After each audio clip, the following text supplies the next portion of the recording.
claves del avivamiento o de un avivamiento. Y lógicamente está basado en una porción de la Escritura. El fundamento del mensaje de hoy está en el libro de Hechos de los Apóstoles, en el capítulo 2.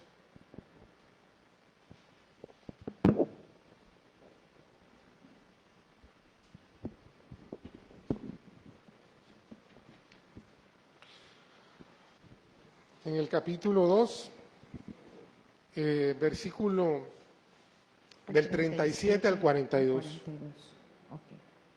Al oír esto se compungieron de corazón y dijeron a Pedro y a los otros apóstoles: varones, hermanos, ¿qué haremos? Pedro les dijo: arrepentíos y bautícense cada uno de vosotros en el nombre de Jesucristo para el perdón de los pecados, y recibiréis el don del Espíritu Santo. Amén. Porque para vosotros es la promesa, y para vuestros hijos, y para todos los que están lejos, para cuantos el Señor nuestro Dios llamare.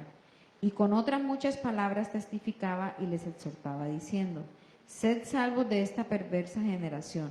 Así que los que recibieron su palabra fueron bautizados, y se añadieron aquel día como 3,000 personas.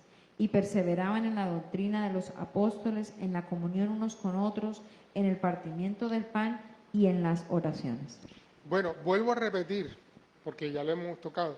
Lucas Lucas el médico es el autor de esta carta. Este Lucas había escrito también el Evangelio según Lucas.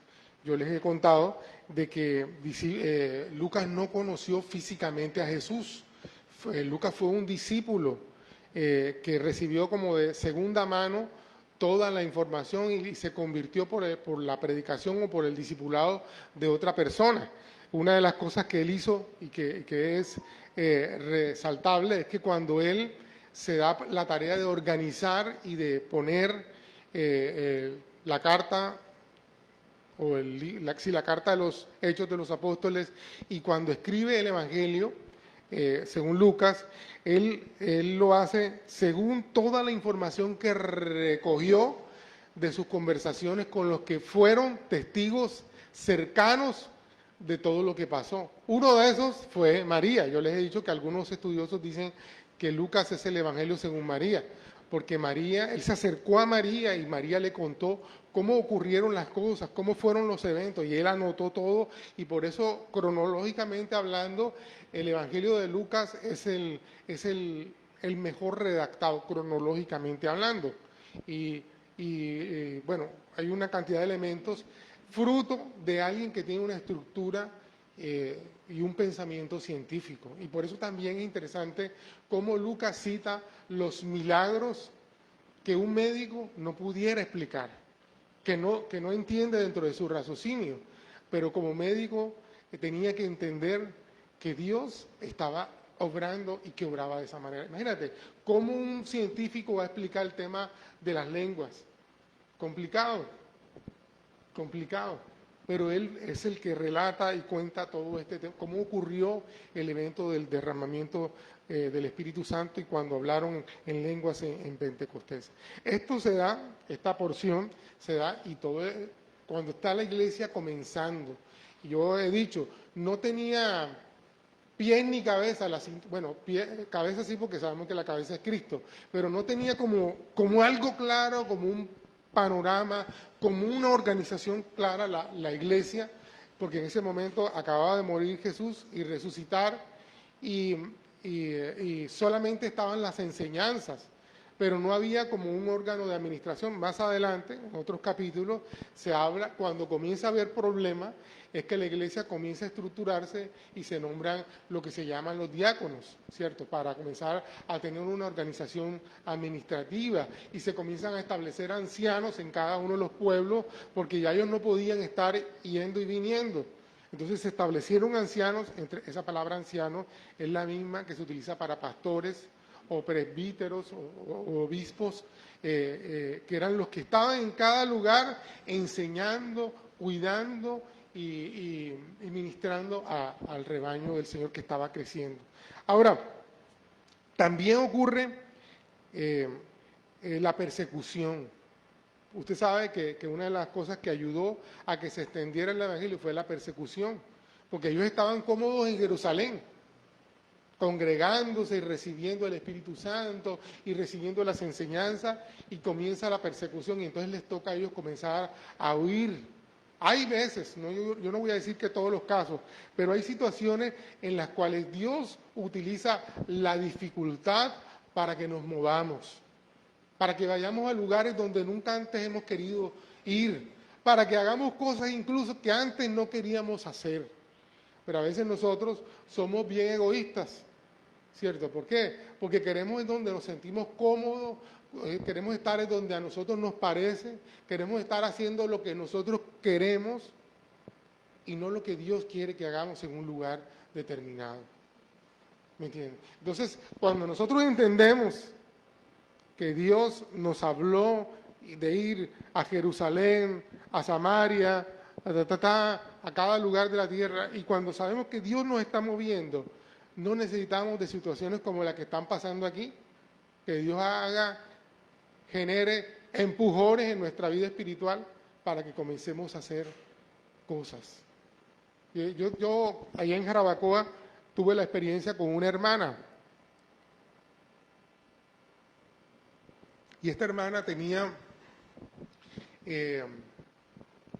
ella tenía una casa, era una casa esquina, y ella era profesora universitaria, que es una universidad que se llama la UAFAN.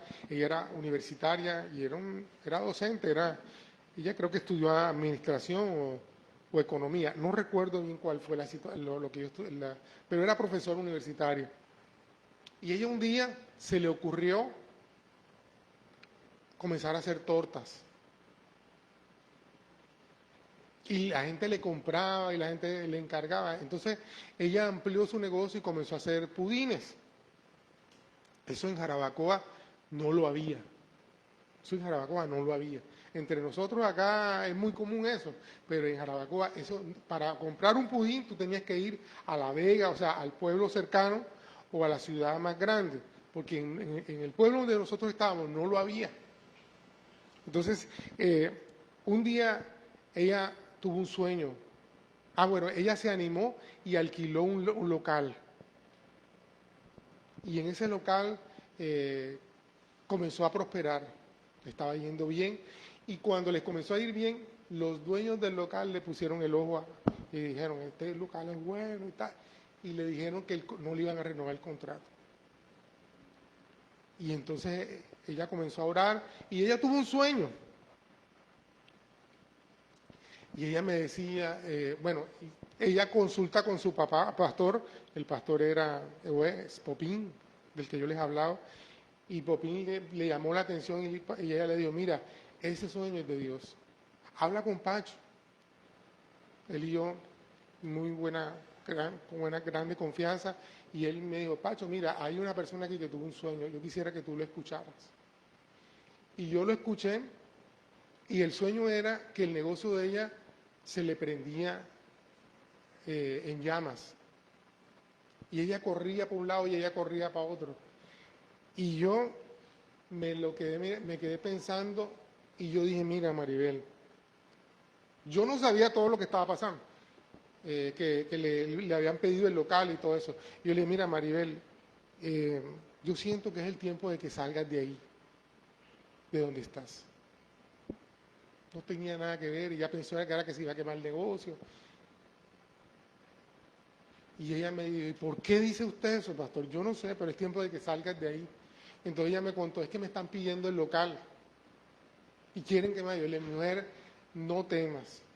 Dios te está empujando para que tengas un inicio. Esto es un empujón de Dios. Y efectivamente ella, la pregunta era dónde se iba. Y bueno, en la sala de su casa, y adaptó el primer piso para su... ¿Y ahora dónde me voy a vivir yo? Y se le ocurrió, hizo un préstamo, ella economista, hizo la contadores ella era, hizo la progresión, cómo le iba a pagar, y hizo el préstamo y construyó un segundo piso, y ella comenzó a vivir en el segundo piso, y el primer piso era la panadería. Amados, la mejor panadería y repostería que hay en Jarabacoa. A esa mujer le ha ido súper bien. Pero el punto es las situaciones que Dios a veces genera para que se cumpla lo que Dios quiere hacer contigo. Y a veces tú dices, ay, pero ¿por qué esto es tan difícil? Porque Dios quiere moverte. Porque de pronto te ha hablado y no te has querido mover en obediencia o con facilidad. Y por eso Él te necesita empujarte. Y eso pasó con los discípulos. Estaba la palabra, ir y ser testimonio, ir y testificar y ser testigo. Y ellos estaban cómodos y de ahí no se querían mover. Entonces tuvo que suceder todo esto y ellos tuvieron que comenzar a salir. Ahora, en el punto en que estamos, si tú te fijas, estamos en el capítulo 2 de Hechos. En el capítulo 2 de Hechos, bueno, mi esposa leyó el fundamento, que es el versículo 37.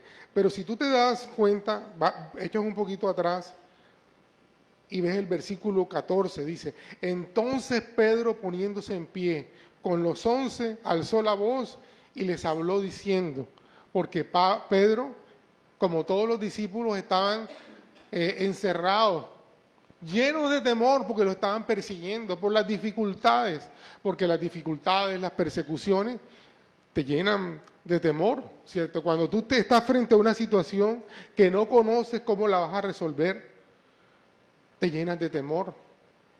Y ese temor a veces se manifiesta en muchas cosas. Por ejemplo, usualmente los hombres cuando estamos llenos de temor, nos volvemos de mal genio, contestamos mal, pero es que estamos llenos de temor porque no sabemos cómo manejar una situación o una circunstancia. ¿Me entiendes? A veces las mujeres, usualmente, o sea, yo no voy a decir que todos los hombres hacen esto porque el ser humano es diverso. Hay unos que reaccionan de una manera y hay otros que reaccionan de otra manera. Y hay mujeres que cuando están en momentos como estos, se les da por llorar. Y llora, y llora, y llora. Y hay otras que al contrario, se ponen, huyen como de ese temor o de esa realidad y se ponen a hacer cosas. Y es cuando usted las ve haciendo más cosas y más, se ocupan más, ¿me entiende? Hay otras y otros, que por el tema de los temores se comienzan a comer, como en el caso mío, cuando yo estoy lleno de temor me da ansiedad y la ansiedad me da por comer. Y hay otras que al revés, cuando tienen problemas no comen. Entonces, eso es diversa la forma en que reaccionamos, pero lo cierto es que el ser humano, frente a una situación que no conoce, se llena de temor, y fácilmente reacciona a veces hiriendo. Pero estos hombres que estaban llenos de temor, que estaban con una situación que no entendían, ocurre el derramamiento del Espíritu Santo y entonces Pedro se levanta y da un discurso. Y este discurso, cuando Pedro se levanta, los 11 que también estaban llenos de temor, se levantaron con él. A veces solo falta que uno se levante en un tono valiente para que los demás lo hagan. Y eso es lo que pasa a veces en la familia, ¿cierto? Cuando la cabeza de la casa está lleno de temor, la familia se llena de temor y el temor crea inestabilidad. Entonces la familia se llena de inestabilidad y cada uno reacciona de manera diferente, ¿cierto? Los hijos comienzan a refugiarse en las tablets, en los computadores, en los amigos, ¿cierto? Una tendencia de que algo está pasando en la cabeza. Hay otros hijos que por el contrario, la forma de huir es que se van de casa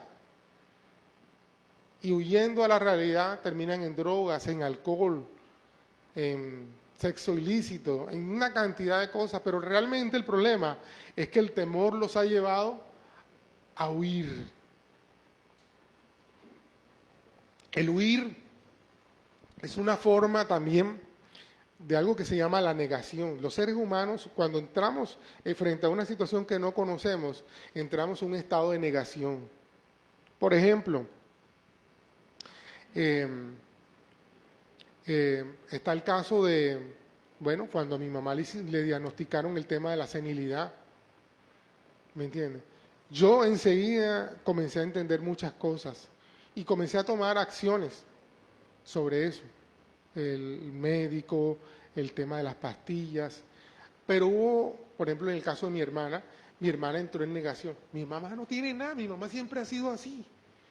Pero esa negación es huyendo a una realidad, ¿me entiendes?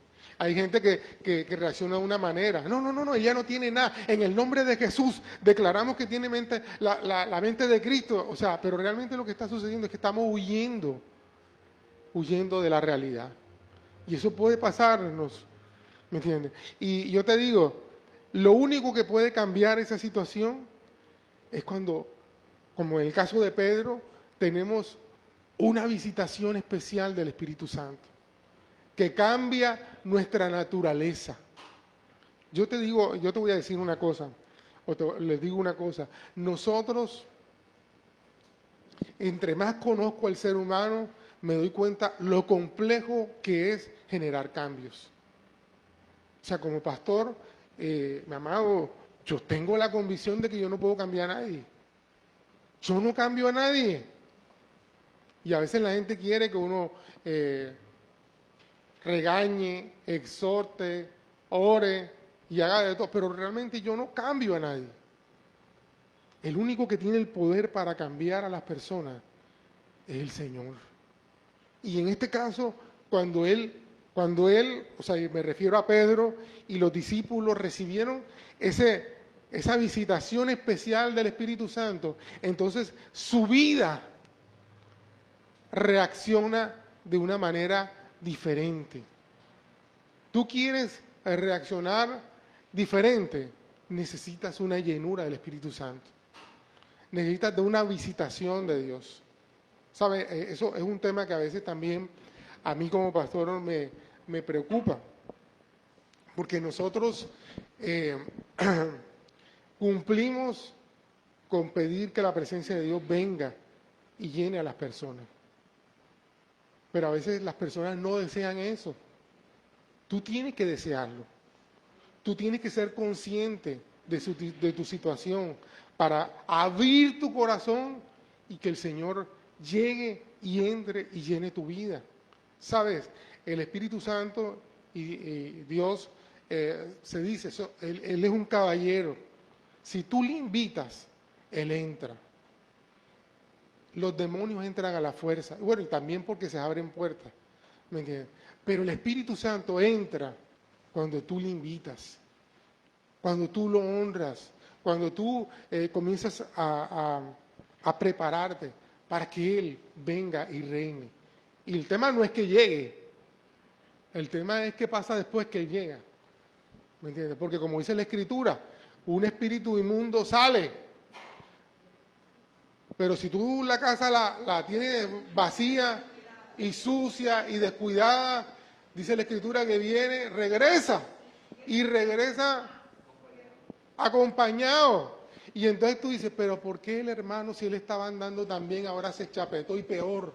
Claro, el espíritu inmundo salió. Y la casa está ahora vacía y descuidada. Y ahora regresaron con 7 peores.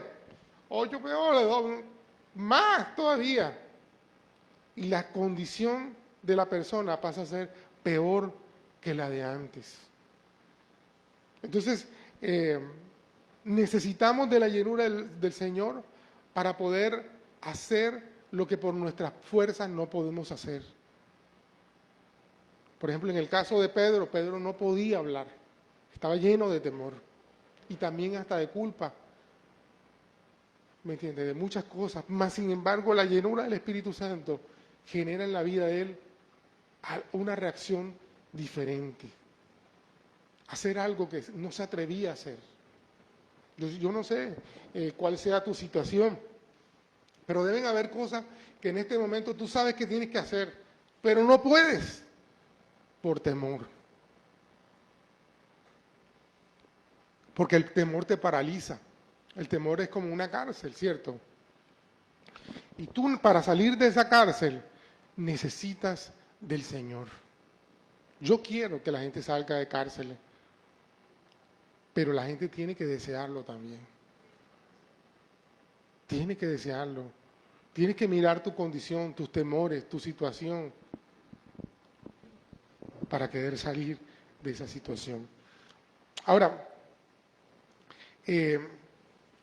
estamos en este momento hablando del contexto, ¿cierto? De lo que pasó. Pedro se levanta y comienza a liderar a estos apóstoles que estaban llenos de temor.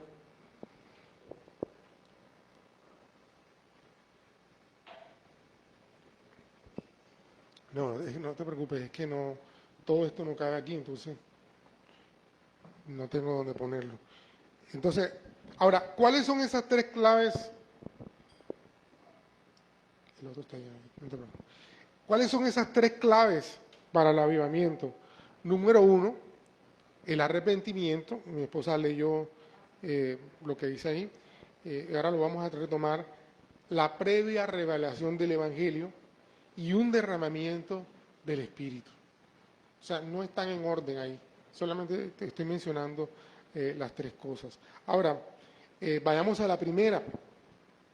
El arrepentimiento y la fe están en todas las áreas de nuestra vida. Voy a leer de nuevo el encabezamiento, como lo leyó mi esposa. Dice, al oír esto, se compungieron de corazón y dijeron a Pedro y a los otros apóstoles, varones hermanos, ¿qué haremos?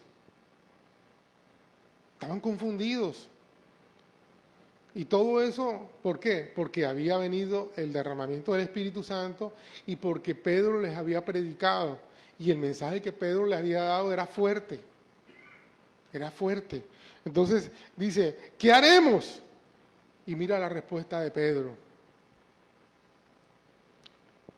Pedro les dijo, arrepentíos y bautícen cada uno de vosotros en el nombre de Jesucristo para perdón de los pecados y recibiréis el don del Espíritu Santo. Mira, está conectado las tres cosas, el arrepentimiento, el bautizo y el don del Espíritu Santo. ¿Para qué? Para superar una dificultad, para traer respuesta a las preguntas que ellos tenían. Y en este momento la pregunta tenía que ver con qué iban a hacer frente a una realidad, que Jesús, su Salvador, lo habían matado y ellos eran parte de ese complot también, porque ahí estaban judíos, fariseos y gente que había estado a favor de que mataran a Jesús. Y mira, y se dan cuenta que habían ellos mismos matado a su Salvador. Esa situación confrontadora, ¿cierto? Entonces, el arrepentimiento viene, como yo les digo, para revelar todo eso. Ahora, la palabra arrepentimiento es la palabra metanoneo. Y mira esto, amado, esto se da en las clases básicas, pero lo olvidamos. Metanoneo es un cambio de mente, no de religión, porque la gente cree que metiéndose en una religión todo cambia. No cambio de religión, un cambio de mente, cambiar nuestra disposición y ánimo mental, un cambio para mejorar. Ahora yo te voy a decir, si tú, y voy a hacer con esto fuerte, si tú no has cambiado 180 grados, porque si tú no cambias 180 grados, sino 360 quedas en el mismo lugar. Y si cambias el 90%, coges por un lugar diferente. Estás perdido. El cambio es de 180 grados. Si tú no has cambiado, amado, en tu relación con Jesús hay un problema. Hay un problema. Pastor, entonces ¿cuánto demora uno para hacer ese cambio de 180? Bueno, podría decirte que según el área, pero la disposición que tú tengas, ¿me entiendes? Porque vuelvo y digo, hay gente que tiene un cuarto de San Alejo intocable, y Dios tal vez cambia muchas cosas, pero te digo, ese cuarto de San Alejo lo va a tocar. Tarde o temprano lo va a tocar. Dios es misericordioso, que no se mete con todas las áreas de nuestra vida enseguida. Como en el caso de Job. Tocó a los hijos, tocó al negocio, tocó todo. Dios es misericordioso, porque sabe que no aguantaríamos. Y Dios va tocando áreas de nuestra vida para que vayamos dando el cambio de los 180 grados. Pero falta un área, tal vez esa área, vuelvo y digo, ese San Alejo que está ahí, tarde o temprano lo tocará, para que también ahí des ese metanoneo, un cambio de mente, ¿me entiendes? Y yo te digo, el ser humano termina justificando el no cambiar. No es que yo soy así, no es que mi familia todos son así. No, es que, y no toma responsabilidad. ¿Cuál es la responsabilidad? Que yo necesito cambiar, que yo necesito al Señor para cambiar, porque por mis propias fuerzas no voy a poder. Hermano, pero ¿por qué tú no tomas la decisión? Es que el pecado es tal en nuestra vida que no podemos hacerlo. Pablo lo dice en Romanos. Es que no pueden, porque el pecado, sus actitudes, sus ataduras le impiden. Hay gente, amado, que a veces uno les toca ciertos temas y lo evaden. Se ponen bravos cuando les tocan el tema, porque no quieren tocar esas áreas de su vida. Pero yo te voy a decir algo, tarde o temprano, Dios las va a tocar. ¿Y sabes por qué? Porque te ama. Porque te ama. Dios te ama. Ahora, si no damos ese cambio de mente, ese metanoneo en nuestra vida, andaremos carnalmente o como el mundo lo hace. La lectura de las cosas será como el mundo las hace. Eso no es nada. Todo el mundo lo hace. ¿Qué tanto es? Las prácticas y las motivaciones serán como el mundo las hace y no nos parece nada. Como dice la Biblia, nuestra mente estaría cauterizada. Cuando nosotros hacemos lo que está mal y no nos da nada. Tremendo problema. Porque, bueno, cuando tú te sientes mal por lo que estás haciendo, hay esperanza. Hay esperanza. El Espíritu Santo ahí está hablando, ¿me entiendes? Pero cuando no te da nada, está grave la situación. Y yo te digo, como no hay un cambio de mente, ¿me entiendes? Tú, la lectura que haces, siempre será equivocada. Voy a poner un ejemplo. Estaba hablando con alguien sobre un problema de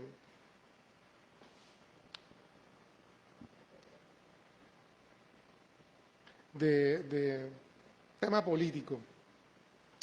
Y siempre hubo una buena motivación, que hiciéramos las cosas bien, que no sé qué cosa. Y dijeron, no, es que yo hice esto para que anularan una mesa de votación y tal que cual, y yo no sé qué, y tapé una cosa, pero para no sé qué, para que ganáramos. En una reunión donde estábamos todos los pastores y todo el mundo, wow, cómo Dios te iluminó. Yo me quedé. Dios te iluminó para hacer un chanchullo en una votación. Como la mente no ha sido cambiada, lo malo, lo bueno, todo el mundo lo hace.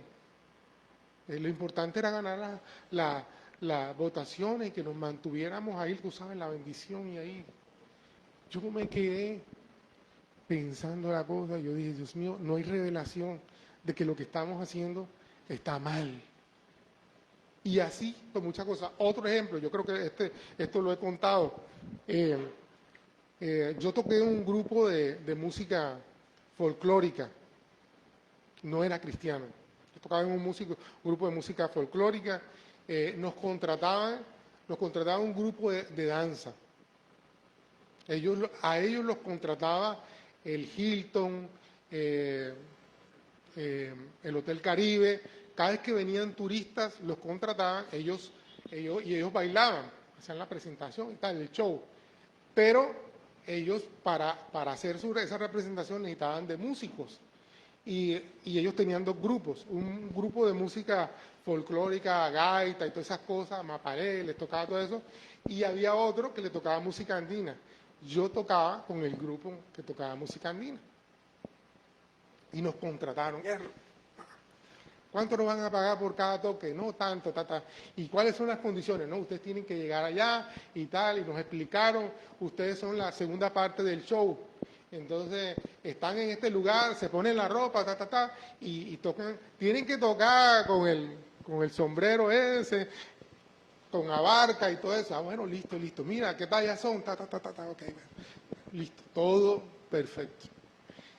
Entonces, llegó el día en que íbamos a tocar, eso era en el Hilton. Y hay un salón que es donde, como les digo, donde están los músicos y donde se cambia la ropa, bueno, estábamos ahí. Éramos 4 muchachos, que éramos el grupo. Saúl los conoce. Y entonces cuando vamos a tocar, bueno, listo, ahí está hey muchachos, ahí está la ropa de ustedes, listo. ¿Dónde nos cambiamos? Aquí. Nos teníamos ahí que encueráis delante de todo el mundo. Y el grupo que estaba, los que estaban ahí, del grupo, habían unos que bueno, puedo decirlo de otra manera, son de la comunidad LGTBI. Entonces, ellos era pendientes cuando se estaban cambiando los hombres. Mi hermano, y eso nos mirábamos los 4, ¿cómo hacemos?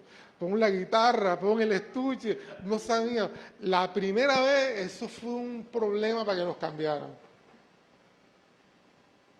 La segunda vez, no tuvimos ningún problema. Las peladas que bailaban ahí también, ellas se encueraban, se quitaban todo ahí delante de uno. O sea, la primera vez fue un problema, la segunda vez un poquito de pena, pero la tercera ya no había pena, ya no había nada. Eso pasa cuando comenzamos a tomar la mente del mundo. Yo te digo, yo también en esos ambientes, la primera vez que estábamos tocando y sacaron una bolsita de cocaína, para mí eso fue un impacto. La segunda, y ya después nosotros tocábamos y sabían que se pasaban ya sabíamos que esos lugares donde nos contrataban en algunos lugares, eso, la bolsa y la vaina, eso iba a soplar, iba a pasar por todos lados. ¿Y qué decíamos nosotros? No, eso es normal, eso pasa. Mientras nosotros no seamos los que estemos metidos en eso es normal. Cuando nuestra mente se adapta a lo del mundo y terminamos pensando que todo es normal, que todo el mundo lo hace. Cuando llega el metanoneo, que es el cambio de mente por la llenura del Espíritu Santo, todo te comienza a incomodar. Todo lo que no está en el orden de Dios. Ya esos lugares, yo te digo, cuando una vez, la última vez que yo toqué en ese tipo de grupos, era el contrato que yo deseaba, con el que yo soñaba. Nos contrataron y comenzamos a tocar y todo.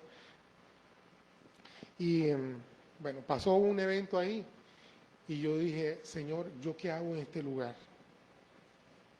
Y ese día yo tomé la decisión que yo no volvía. Ahora sí ya era cristiano. Yo le dije a mi pastora, a Iván en ese momento, Iván, yo no vuelvo a esos lugares.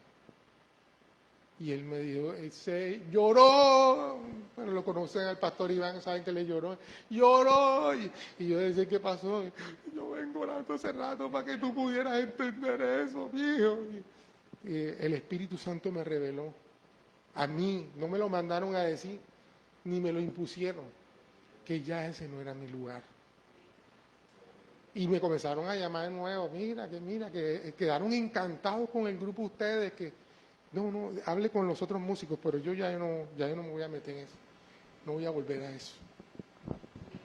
Entonces, el cambio de mente, el metanoneo, comienza a mostrarte que necesitas cambiar tus prácticas, la actitud de ver las cosas. Gálatas 5, 19 al 22, mi amor, léelo un momentico ahí. Creo que son los frutos, sí, las obras de la carne.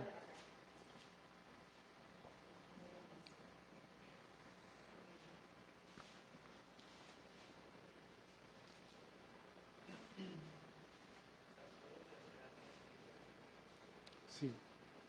Si lo tienen, Mario, por ahí.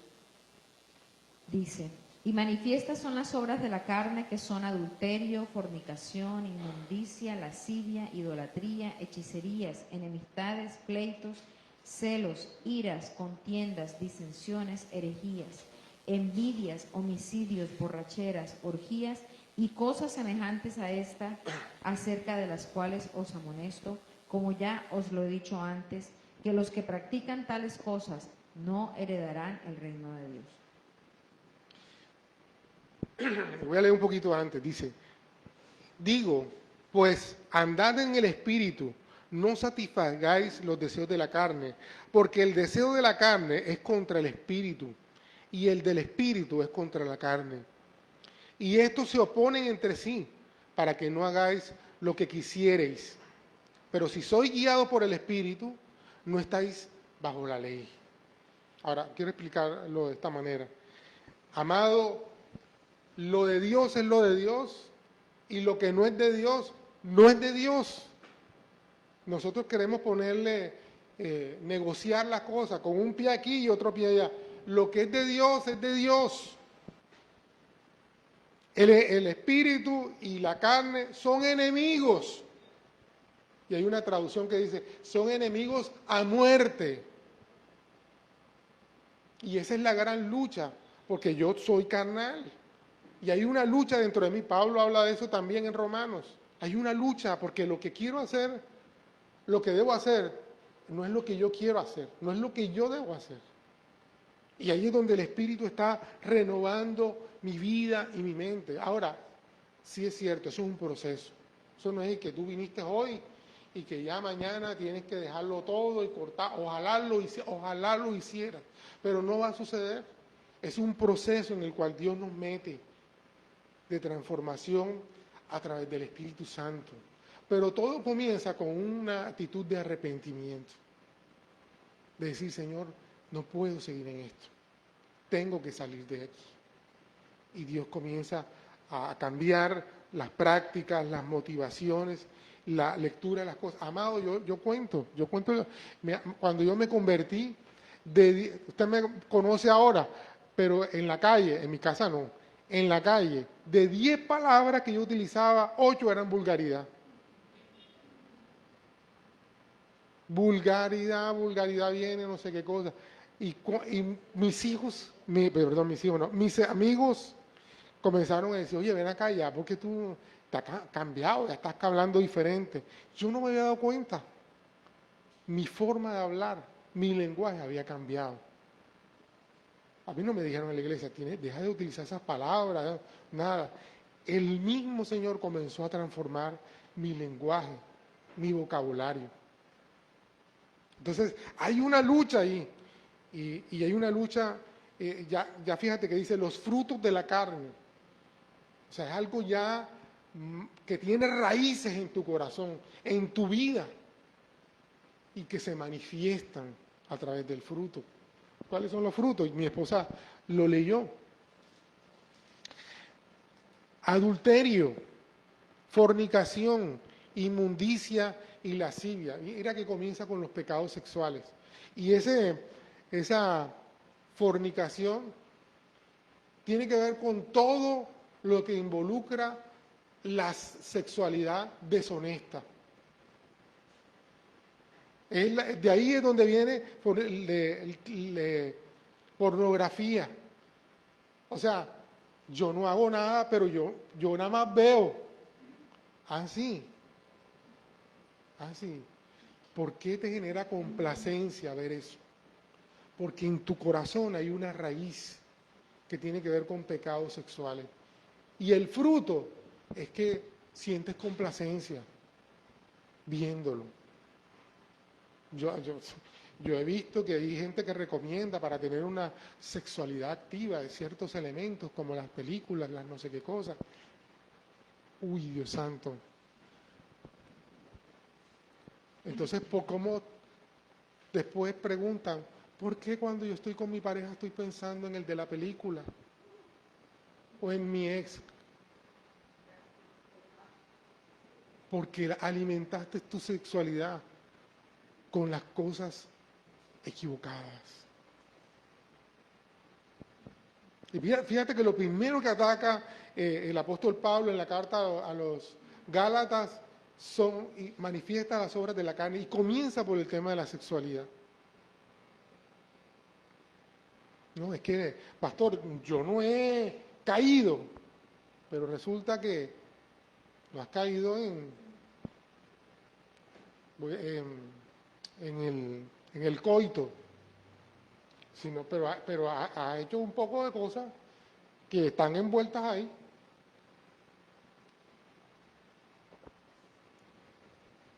Y una cosa te lleva a la otra y te lleva a la otra. Y después no lo puedes controlar. Miércoles, yo que estoy comenzando, bueno, parece que, bueno, vamos a ver cómo hacemos. Ok, entonces, el otro punto es, si el metanoneo no está en tu vida, la forma en que resolverás, lo harás como lo hace todo el mundo. ¿Cómo hace todo el mundo? Cuando tiene problemas, busca la misma solución. Endeudarse, robar, entrar en negocios raros, ¿me entiendes? Pero cuando tú tienes la mente, está en tu vida el metanoneo, o sea, que la transformación del Espíritu Santo, entonces tú crees que Dios va a proveer. Dios va a enviar su provisión. No necesitas meterte en enredos para solucionar problemas, que después te van a generar más problemas. Ahora, el arrepentimiento es un proceso íntimo, personal. No necesitas estar hablándolo, no necesitas que sea público. Es una cosa en tu corazón, es íntima de lo que Dios está haciendo en tu vida. Ahora, lo que sucede en tu corazón se ve afuera. Yo conozco gente que al convertirse su rostro cambia. Creo que ustedes han conocido gente que dice, ¿cómo te ha cambiado el rostro? Se rejuvenecen, se alegran, de adentro hacia afuera. Mi esposa tuvo un caso, entre muchos, hay un caso en que la persona, cuando mi esposa preguntó cómo evidenciaban que Dios ya estaba en su vida, y la persona les dijo, ahora duermo mis noches completas, antes no podía dormir. Entonces comienza a evidenciarse algo en tu interior hacia afuera. No es, y ese es el problema de la religión, que ha querido poner cosas de afuera hacia adentro. Entonces, mi hermano, ¿cómo yo sé que tú andas en santidad? En el caso de las mujeres, que utilizan las faldas largas, las no sé qué largas, también la lengua larga, y todo largo, ¿me entiendes? Entonces, esa sí anda en santidad, esa sí viste en santidad, ¿me entiendes? No, el cambio no es de afuera hacia adentro, el cambio es de adentro hacia afuera, ¿me entiendes? Porque cambia metanoneo, cambio de mente. Entonces cambia, si cambia tu mente, comienza a cambiar tu comportamiento, tu forma de ver. Y hay una revelación y una convicción que eso viene precisamente por la intimidad con Dios. En la medida en que tú te acercas a Dios, te pareces a Dios. Hay gente que me dice, pastor, yo estoy bien en el Señor. Se le nota que no. Se le nota que no. Pero insisten, yo no puedo entrar en discusión con la gente. Si tú dices que está bien, gloria a Dios. Pero se nota que no es así. Se nota que no es así. Entonces, es una realidad. Ahora, ¿de qué nos arrepentimos? Yo quiero hablarlo de manera genérica de dos cosas. del pecado, que eso sí es claro, ¿cierto? Cielo, ahí está Éxodo 20, no lo vamos a leer porque es muy largo, pero sí, 1 Corintios capítulo 6, versículo 9 al 10.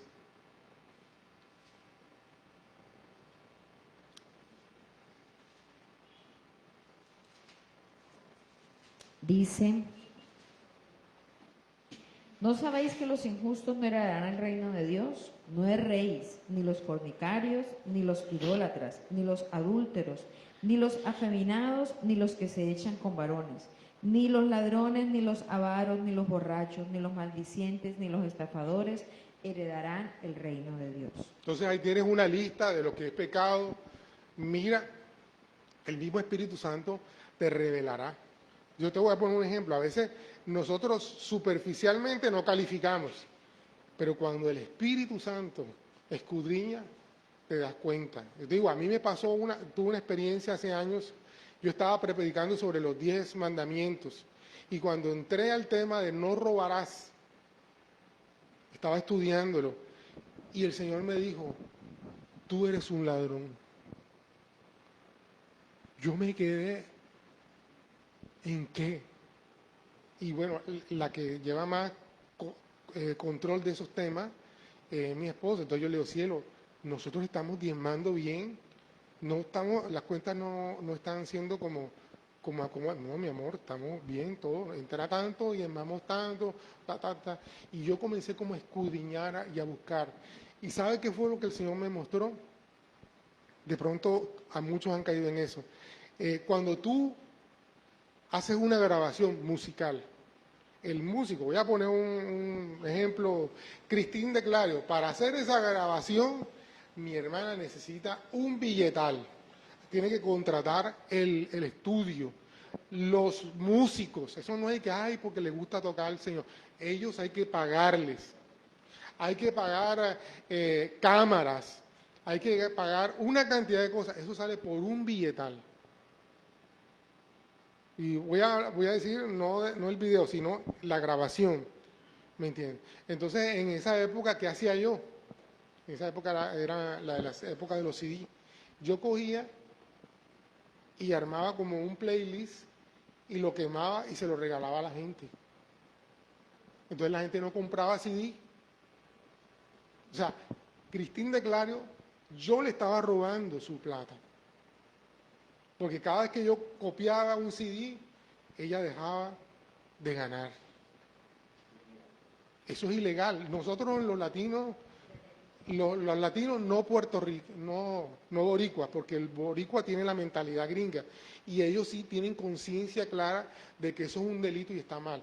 Pero en Latinoamérica nosotros copiamos y reenviamos y no nos da nada. Los libros.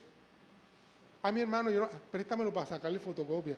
Cuando tú fotocopias un libro, le estás robando los derechos. ¿Tú sabes lo que cuesta hacer un libro eso? Un billetal. Entonces, le robas a la editorial, al autor, de su dinero. Y el Señor me mostró eso. Cuando yo entré en eso, yo dije, Dios mío, perdóname, Señor, en el nombre de Jesús. ¿Cuánta gente yo no les copié los CD, les fotocopié los libros? Entonces, pero vuelvo a lo mismo. Pastor, usted es un ladrón. No, yo diezmo fielmente, no me robo, tengo mis conexiones eléctricas, internet, todo en orden.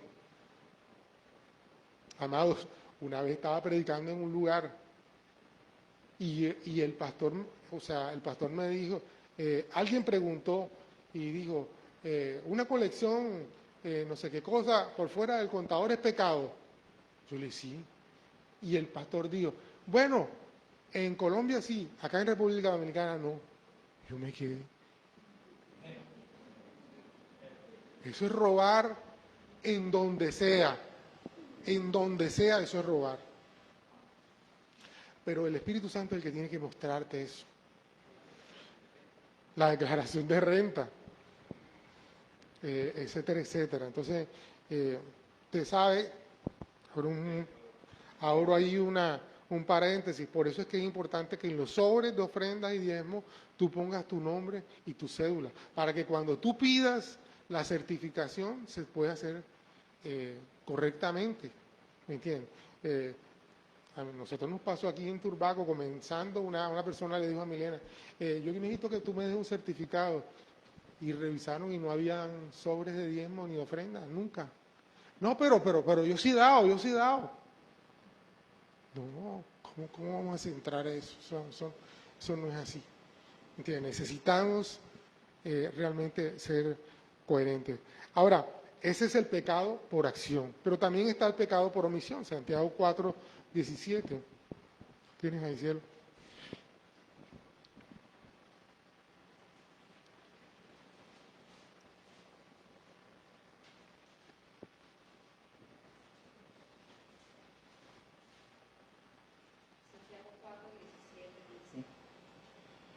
Y al que sabe hacer lo bueno y no lo hace, le es contado por pecado. Amén. Pastor, yo no mato, yo no robo, yo no sé qué cosa. Pero hay cosas que tú sabes que debes hacer y no las haces. ¿Me entiendes? Te voy a poner un ejemplo. Hay alguien aquí en la iglesia que tú ves aquí que está sufriendo, que está padeciendo y te das cuenta y Dios toca tu corazón. No, yo no me voy a acercar. Que vaya otro. Sabes hacer lo bueno y no lo haces. Dios puso algo en tu corazón y no lo haces. Bueno, no, porque no, y después, a veces los mismos temores, ¿qué va a pensar?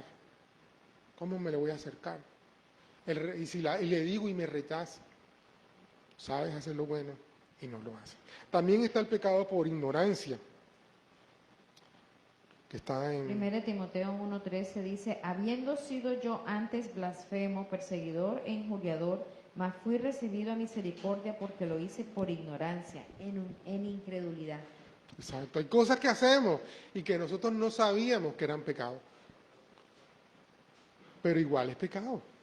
¿Me entiendes? Entonces el Espíritu Santo nos va revelando, nos inquieta, no hagas tal cosa. Yo no sé por qué, pero si eso, el Señor te está inquietando, que no lo hagas. Y tú sin embargo, y dale para adelante, y yo sí lo voy a hacer. No hay metanoneo, porque todo el mundo lo hace, porque es pecado. Ahora, en este quiero apuntarle, los pecados de las obras muertas.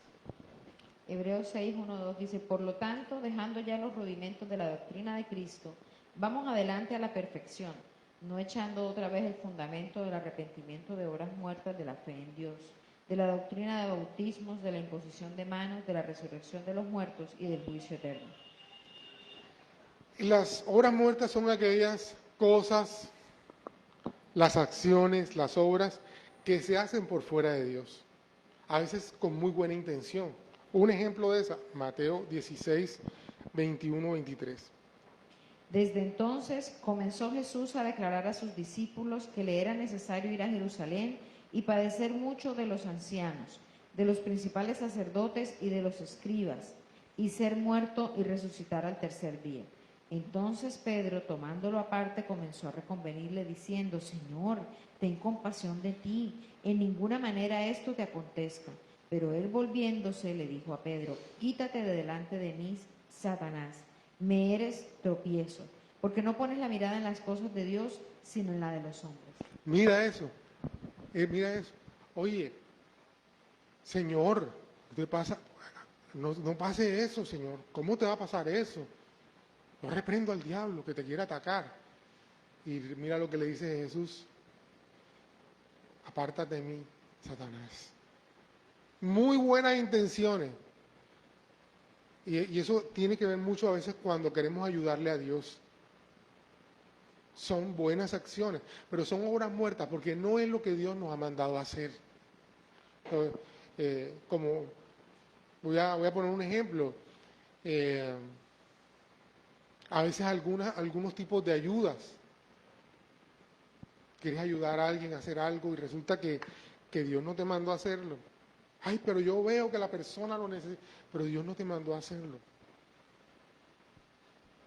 O a veces vemos, ¿por qué fulano tiene que pasar por eso? Un hijo, amado, tiene que pasar por eso. para que aprenda,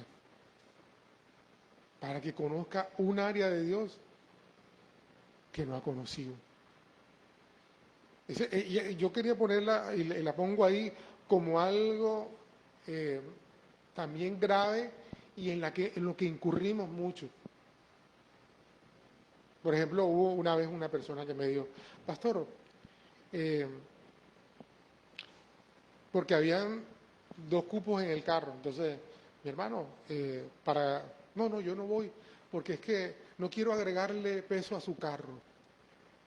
Qué espiritual. Qué espiritual. Entonces no fue a la iglesia, porque no quería agregarle peso a mi carro. Yo me quedo aquí orando por usted, pastor. Ya me acordé, íbamos a evangelizar. Obras muertas, muy espiritual, pero es como el pecado por omisión. Sabemos que debemos dejar de hacer algo, pero no lo hacemos. Entonces, por todo eso, para que podamos hacer realmente lo que Dios quiere hacer, necesitamos la llenura del Espíritu Santo y la dirección de Dios en lo que hacemos. A veces ha pasado al revés. A mí me ha pasado al revés también, que a veces he hecho cosas que yo no sé ni por qué las hice. Y después escucho el testimonio. Hermano, usted no sabía que era exactamente lo que yo necesitaba. Hermano, usted no sabe, el domingo pasado estuve ministrando en otra iglesia. Y al final, como nadie me conoce, o sea, me conocen los pastores, pero la gente no me conoce y yo no los conozco, cuando yo salgo a ministrar, queda la duda, ¿cierto? La pregunta, lo que yo sí dije, yo lo que le dije, ¿realmente era de Dios? ¿Realmente le ministró? Y efectivamente le pregunté al pastor, y el pastor me dijo, pastor, usted no sabe lo que dijo. Fulano, le di una palabra a una persona, una persona que le dije, el Señor, es tu padre, tu Señor, y me dijo, pastor, se le acaba de morir el papá, no sé qué cosa. O sea, cosas que uno, no le voy a decir, Dios me mostró que estaba huérfana y había, no, simplemente le dije lo que Dios me envió a decir. Y vi el fruto, y veo que sí es Dios, ¿me entiendes? Entonces, y hay gestos, amados, o hay acciones que uno hace y dice y no sabe por qué, y Dios lo está dirigiendo. Un ejemplo, lo que nos pasó hace poquito con el tema de Juan David. Hijo, ves a votar. Hijo, ves a votar. Y votó, y bueno, y ustedes conocieron el testimonio de lo que eso significó en cuanto a su matrícula y todas esas cosas. O el caso de María, que acaba de presentó su queja. Yo creo que tú no puedes decir, María haya dicho, creo que no escuché que María dijo, y el Señor me mostró que pusiera la demanda. No es cierto que no, simplemente lo hizo. Y mira lo que pasó. Entonces hay muchas veces que el Señor nos va a dirigir y vamos a ver el fruto de lo que hacemos, ¿cierto? Entonces, pero hay muchas veces que es al revés. Oremos al Señor, preguntémosle cuando vamos a hacer cosas y influyamos en lo que Dios nos está pidiendo. Ahora, la siguiente, mi amor, que ya no me da tiempo. Ahora, estoy hablando de un momento, de ese momento. Pero ¿qué pasa después que viene ese toque, esa llenura del Espíritu Santo? Porque a veces ocurre que la gente llega el bautizo del Espíritu Santo y se cae y habla en lenguas. Y cuando se levantan son más malos, con más maldad y con más rebeldía que la que tenían antes. El fruto, amado. El fruto. Después de que tú recibes una experiencia, necesitas evidenciar el fruto. ¿Y cómo hacemos con el fruto? ¿Cómo se hace para ver el fruto, para cuidar eso que pasó? El versículo 41 y 42 nos dice, ahí mismo lo que hemos leído. Hechos.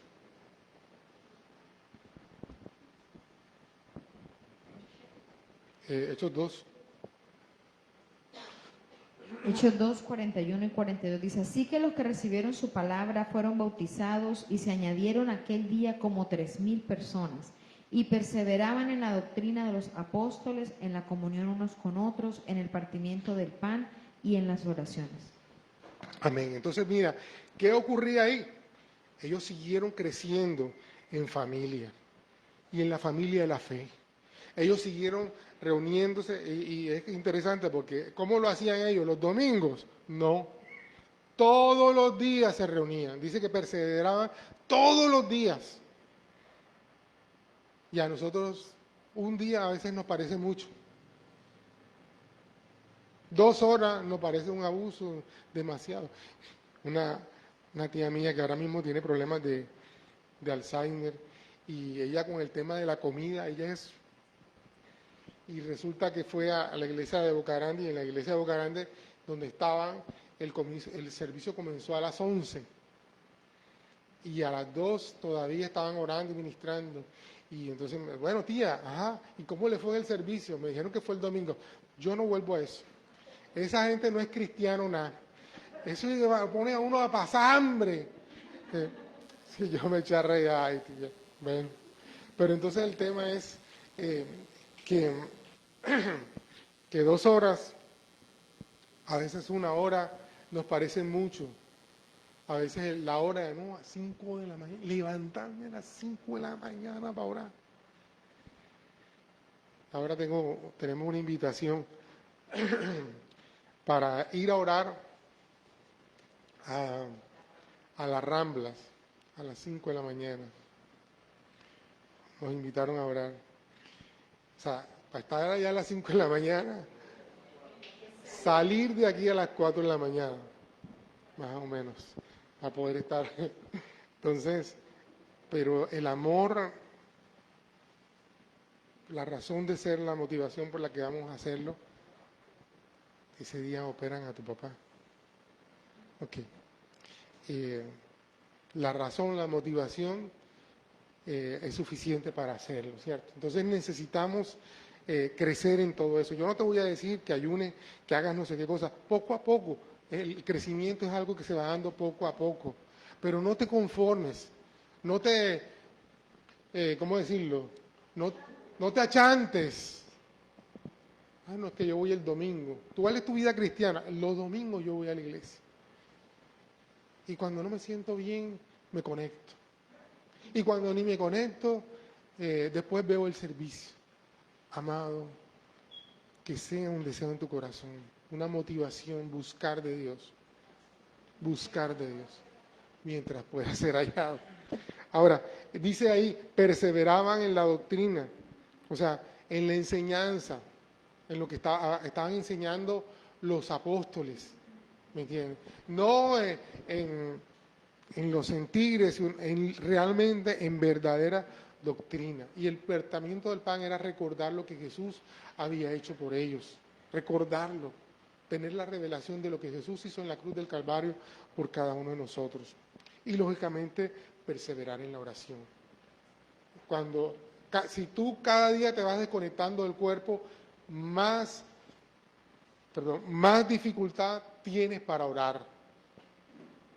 Más dificultad tienes para orar. Si no tienes ganas de orar, mi hermano, corre a la iglesia para que al menos oigas a los hermanos orando y te prendas.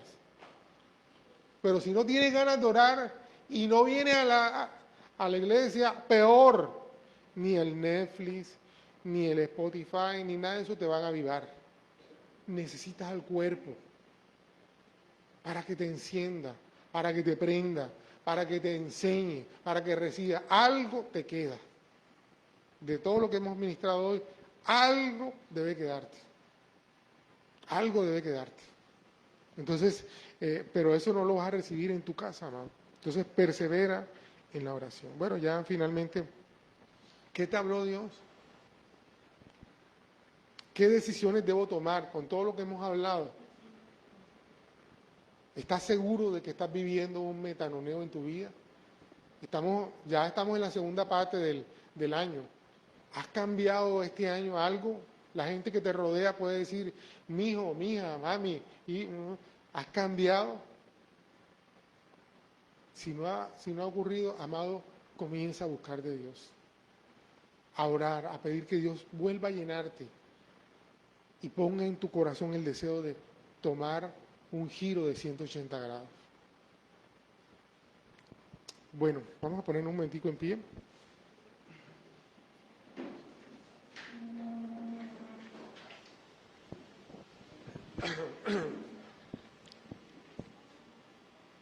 Y quiero decirte algo, ya para finalizar.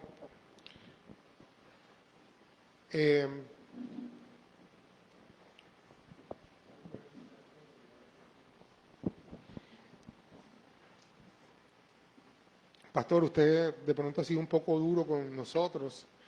Quiero decirte algo. Para poder decirte todo esto, Dios ha hablado a mi corazón también. Yo estoy tomando decisiones en mi vida, porque no puede seguir todo igual en mi vida. Tal vez algunos de ustedes han recibido mensajes de decisiones. A algunos les he pedido perdón porque también uno se distrae queriendo hacer lo bueno.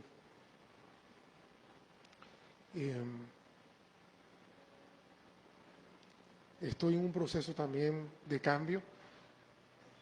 Tengo que cambiar ahora.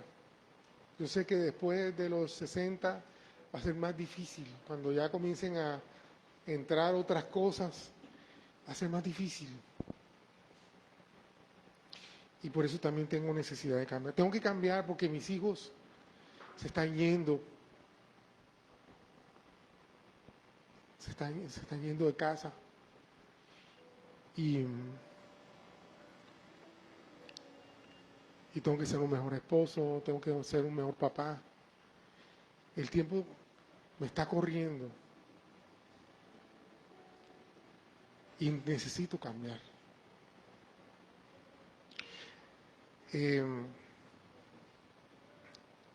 Pero tú también necesitas cambiar. Sí, ay, sí, el pastor necesita cambiar. Tú también el mismo tiempo, el mismo reloj que me está corriendo a mí, te está corriendo a ti. Lo que sí quiero decirte es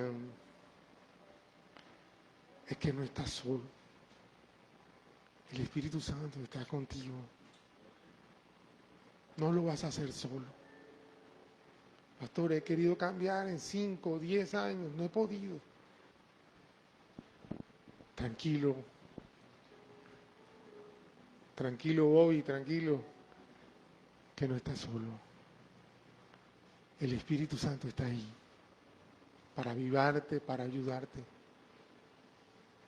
Para transformar tu vida. Como dijo alguien, que cuando vaya por la casa, ¿cómo es que dice la canción? Que cuando vaya por la calle todo el mundo diga, caramba, ese sí es un hijo de Dios. Ahí va un hijo de Dios. Que donde tú entres la gente diga, ha entrado un hijo de Dios.